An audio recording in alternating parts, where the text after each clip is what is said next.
Alors, le projet GRS est partie des briques technologiques pour Adastra. On l'a repris à Château-Thierry parce que nous avions besoin, à un moment, de pouvoir être certains de récupérer nos bricolages.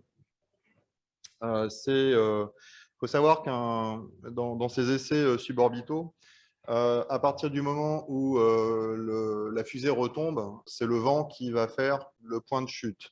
Alors, tant qu'on reste sur des altitudes qui sont relativement modiques, ça va. À partir du moment où on commence à monter, ça commence à devenir assez aléatoire. Alors, pareil, la roadmap de l'année dernière avait présenté un certain nombre de choses, donc la fabrication d'une voile dirigeable, la question de son déploiement via donc, le séparateur d'étage, également des systèmes de secours et des systèmes de captage d'informations, le module de commande, bon, etc. Vous voyez qu'il y a quand même pas mal de croix rouges, donc on a quand même avancé très difficilement sur ce projet depuis un an. Par contre, ce qui a bien marché, c'est que donc on avait besoin de développer nos compétences pour utiliser des moteurs plus péchus, parce que notamment le système prend de la masse. Donc ça, on y est arrivé. Donc la voile Rogallo, donc on l'a testée. Donc on l'avait fabriquée l'année dernière, on l'a testée au printemps. Bon bah ça va, elle se gonfle et elle a l'air effectivement de partir droit. Donc reste plus que lui mettre sa nacelle de commande. On en avait parlé l'année dernière. Hein, donc je suis affilié à une association américaine de fusées haute puissance et donc je suis passé du niveau 0 au niveau 1, ce qui est nécessaire pour l'utilisation de moteurs qui sont au-delà de la classe G. Alors, Zakaria parlait des problèmes d'approvisionnement. Il faut savoir qu'effectivement, le Covid a aussi eu une problématique parce que ces moteurs sont fabriqués aux États-Unis ou au Canada et qu'il a fallu attendre 18 mois pour recevoir les moteurs qu'on avait commandés pour l'essai, que nous n'avons donc pas fait. Et puis, dans la recherche aussi d'initiatives dans ce domaine, on a rencontré un jeune homme qui s'appelle Johan. Alors, je ne sais pas si Johan nous écoute. Johan est un jeune étudiant hein, qui étudie là actuellement à l'université de Genève. Et il m'avait prévenu. Donc, c'est pas bien grave parce qu'on a un plan backup. Bonjour à tous, je m'appelle Johan et malheureusement si vous voyez cette vidéo c'est que j'ai raté mon train. J'aurais vraiment aimé pouvoir être là en direct pour vous présenter un peu mon projet mais malheureusement c'est pas possible.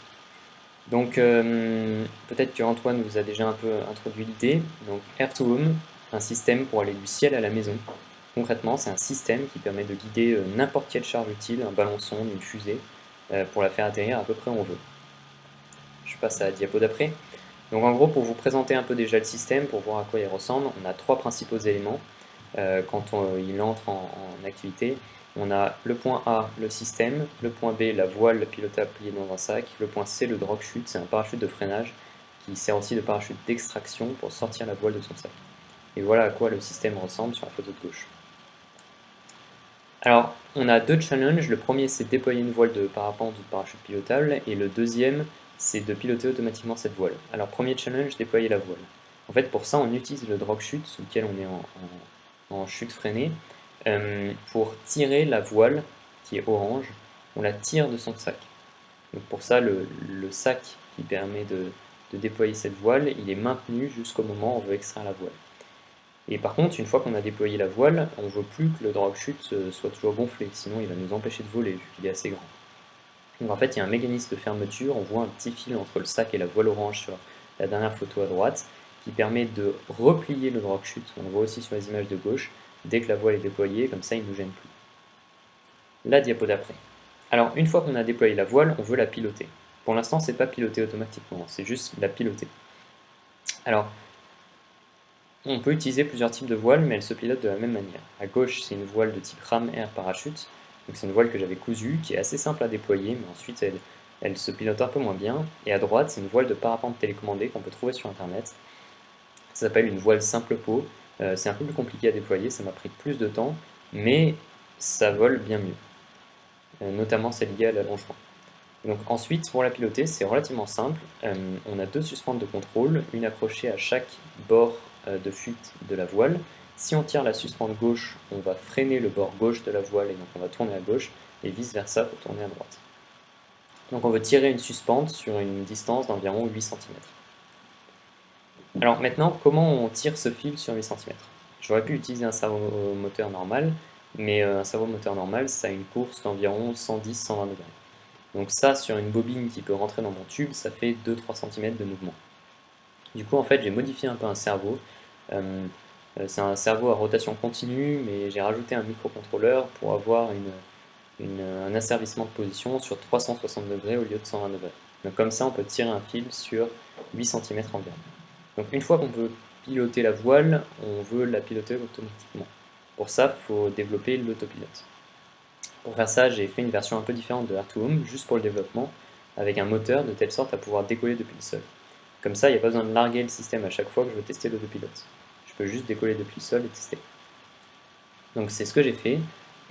Pour développer cet autopilote, je vais dans un champ tous les jours pendant les vacances. Je monte, je vais à un endroit, un coin du champ, j'active l'autopilote et je vois ce qui se passe. Donc cette image en haut à gauche, c'est après les 2 semaines de développement. Ça revient pile à chaque fois au bon endroit, peu importe la direction de départ. Et à droite, c'est une image d'une des vidéos que vous pouvez trouver sur ma chaîne qui reprend ces tests de vol. Alors, une fois qu'on a ça, c'est cool, mais c'est pas exactement l'objectif de départ. Parce que l'objectif de départ, c'est on le largue en chute libre et il s'occupe de tout. Donc, pour faire un test de vol, je mets Air2Home sous un drone, c'est un DJI S800 qui a été modifié pour pouvoir faire ça. Je monte à 100 mètres, je vais à 100 mètres de distance, je largue et je regarde ce qui se passe. Et ce qui se passe, c'est ce qu'on voit sur l'image à droite. Donc, c'est 2 traces GPS de 2 tests de vol le même jour. Donc, on voit le déploiement de la voile après un petit temps, le vol en ligne droite, puis ça tourne en cercle jusqu'à atteindre le point d'atterrissage. C'est à peu près 100 mètres d'altitude et 100 mètres de distance. Et ça, c'est une image de ce même vol qui est faite à partir d'une vidéo, donc on voit bien la trajectoire. Alors, pour en arriver là, il a fallu pas mal de prototypes, il a fallu en cracher pas mal dans le sol après une chute presque libre. Et je compte pas m'arrêter là. Il va y avoir d'autres étapes, notamment pour voler plus haut, pour voler plus loin. J'aimerais bien pouvoir documenter encore plus le projet, notamment avec les outils de la fédération, pour que tous les membres puissent y avoir accès, réutiliser le projet dans d'autres idées ou continuer d'une autre manière.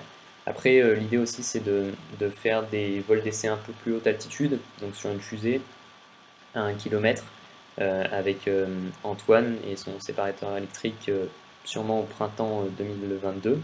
Et puis une fois qu'il y aura ça et que j'aurai réussi à prouver que c'est fiable et ça fonctionne à 1 km, on pourra envisager des tests à plus haute altitude, notamment sûrement avec le CNES, puisque c'est quand même quelque chose un peu de spécial, et donc pour assurer la sécurité du vol, je vais sûrement être obligé de faire ça avec eux pour valider tout ça ensemble.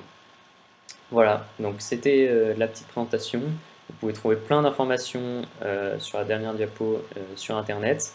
Et puis si jamais vous avez des questions dont vous ne trouvez pas la réponse directement, n'hésitez pas à me contacter et ce sera un plaisir de vous répondre. Merci beaucoup.